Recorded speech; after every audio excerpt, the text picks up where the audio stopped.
ಗೃಹ ಸಚಿವರಾಗಿರುವಂತಹ ಜಿ ಪರಮೇಶ್ವರ್ ಅವರು ಮಂಗಳೂರಿನ ಕಾರಾಗೃಹಕ್ಕೆ ಭೇಟಿ ನೀಡಿದರು. ಜೈಲಲ್ಲಿ ನಡೆದ ಡಬಲ್ ಮರ್ಡರ್ ಪ್ರಕರಣದ ಹಿನ್ನೆಲೆಯಲ್ಲಿ ಜೈಲಿಗೆ ಭೇಟಿ ನೀಡಿ ಅಧಿಕಾರಿಗಳು ಮತ್ತು ಕೈದಿಗಳೊಂದಿಗೆ ಮಾತುಕತೆಯನ್ನ ನಡೆಸಿದರು. ಬಳಿಕ ಮಾತನಾಡಿದ ಅವರು ಜೈಲಿನಲ್ಲಿ ಭದ್ರತೆಯ ಕೊರತೆ ಇದೆ ಅನ್ನೋದನ್ನ ಒಪ್ಪಿಕೊಂಡ್ರು. ಹತ್ಯೆಗೆ ಬಳಸಿದ ಶಸ್ತ್ರಾಸ್ತ್ರಗಳನ್ನ ವಶಕ್ಕೆ ತೆಗೆದುಕೊಂಡಿರುವ ಪೊಲೀಸ್ ಇಲಾಖೆ ಅದನ್ನ ವಿಧಿವಿಜ್ಞಾನಕ್ಕೆ ಕಳುಹಿಸಿದೆ. ಪ್ರಕರಣದ ಬಗ್ಗೆ ತನಿಖೆಯ ದೃಷ್ಟಿಯಿಂದ ಸೂಕ್ತ ಸಂದರ್ಭದಲ್ಲಿ ಹೆಚ್ಚಿನ ಮಾಹಿತಿಯನ್ನ ನೀಡಲಾಗುವುದು ಅಂತ ಸಚಿವರು ಭರವಸೆ ನೀಡಿದ್ರು.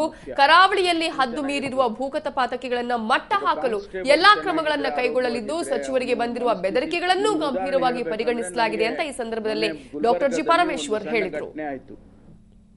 ಇಂಡಸ್ಟ್ರಿಯಲ್ ಸೆಕ್ಯೂರಿಟಿ ಫೋರ್ಸ್ ಅಂತ ಏನು ಈಗ ಇತ್ತೀಚೆಗೆ ಹೊಸದಾಗಿ ಆಗಿರ್ತಕ್ಕಂಥದ್ದು, ಅದರಿಂದ ಈಗ ಸುಮಾರು 25 ಜನರನ್ನು ಇಲ್ಲಿಗೆ ನೇಮಕ ಮಾಡೋದಕ್ಕೆ ತೀರ್ಮಾನ ಆಗಿದೆ.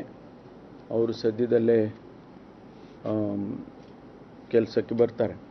ಜಾಮರ್ಸ್ ಹಾಕ್ತಾರೆ, CCTV ಹಾಕ್ತಾರೆ, ಲೈಟ್ ಫಿಟ್ಟಿಂಗ್ಸ್ ಮಾಡ್ತಾರೆ, ಅದೆಲ್ಲ ಆಗ್ತದೆ. ಭೂಗತ ಬೆದರಿಕೆಗೂ ಕೂಡ ಯಾವ ಸಚಿವರು ಹೆದರಬೇಕಾಗಿಲ್ಲ. ಅದನ್ನು ಹತ್ತಿಕ್ಕಬೇಕು ಅಂತ ಹೇಳಿ ನಾನು ಅವರಿಗೆ ಸೂಚನೆ ಕೊಟ್ಟಿದ್ದೇನೆ.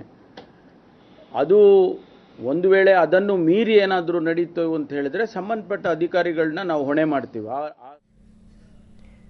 ಇವಾಗ ಮಾತನಾಡೋದಕ್ಕೆ ನಮ್ಮ ರಿಪೋರ್ಟರ್ ಸುಕೇಶ್ ಕುಮಾರ್ ಈಗ ಫೋನ್ ಸಂಪರ್ಕದಲ್ಲಿದ್ದಾರೆ. ಸುಕೇಶ್, ಈಗಾಗಲೇ ಗೃಹ ಸಚಿವ ಡಾಕ್ಟರ್ ಜಿ ಪರಮೇಶ್ವರ್ ಅವರು ಇವತ್ತು ಕಾರಾಗೃಹಕ್ಕೆ ಭೇಟಿಯನ್ನು ಕೊಟ್ಟಿರುವಂತದ್ದು, ಅದರ ಜೊತೆಗೆ ಭೂಗತ ಪಾತಕಿಗಳನ್ನ ಮಟ್ಟ ಹಾಕೋದಕ್ಕೆ ಕ್ರಮವನ್ನು ಕೈಗೊಳ್ಳಲಾಗುತ್ತೆ ಅಂತ ಹೇಳಿದ್ರು. ಯಾವ ರೀತಿಯಾಗಿ ಒಂದು ಕ್ರಮವನ್ನು ಕೈಗೊಳ್ಳಲಾಗುತ್ತೆ ಅಂತ ಹೇಳಿದ್ದಾರೆ ಅವರು ಆ ಸಂದರ್ಭದಲ್ಲಿ?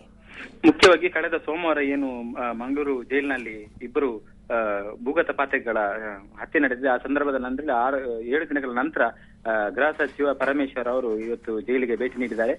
ಕಮಲ್ ಪಂತ್ ADGP ಅವರು ಕೂಡ ಹಾಗೂ ಜಿಲ್ಲೆಯ ಉಸ್ತುವಾರಿ ಸಚಿವರಾಗಿರುವಂತಹ ಬಿ ರಮನಾಥ್ ರೈ ಅವರು ಈ ಸಂದರ್ಭದಲ್ಲಿ ಉಪಸ್ಥಿತರಿದ್ದರು.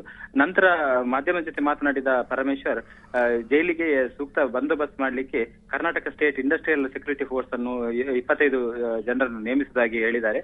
ಜೊತೆಗೆ ನಗರದ ಹೊರವಲಯಕ್ಕೆ ಜೈಲನ್ನು ಶಿಫ್ಟ್ ಮಾಡಲಿಕ್ಕೆ ಎಲ್ಲ ರೀತಿಯ ವ್ಯವಸ್ಥೆಗಳನ್ನು ಕೂಡ ಮಾಡಲಾಗಿದೆ. ಜೊತೆಗೆ ಜೈಲಲ್ಲಿ ಮೊಬೈಲ್ ಜಾಮರ್ಗಳು ಹಾಗೂ CC ಕ್ಯಾಮೆರಾಗಳನ್ನು ಅಳವಡಿಸುವ ಕುರಿತು ಕೂಡ ಮಾತನಾಡಿದ್ದಾರೆ.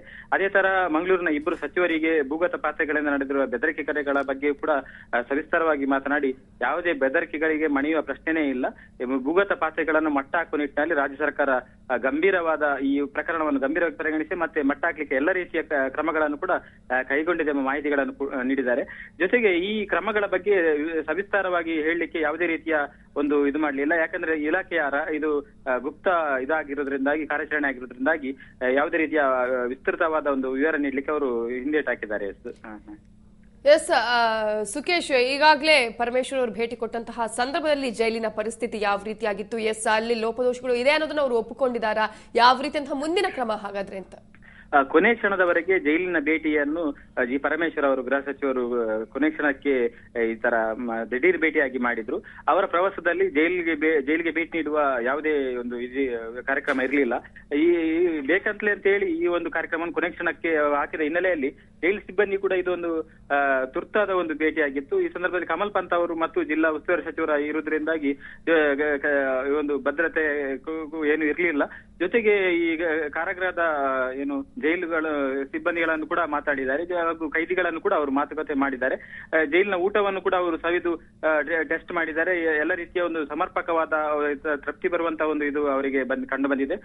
ಭದ್ರತೆಯ ಬಗ್ಗೆ ಸಾಕಷ್ಟು ವಿಷಾದ ಒಂದು ಇದು ಮಾಡಿದ್ದಾರೆ. ಮೊದಲೇ ಭದ್ರತೆ ಸೂಕ್ತ ಪ್ರಮಾಣದಲ್ಲಿ ಇಲ್ಲ.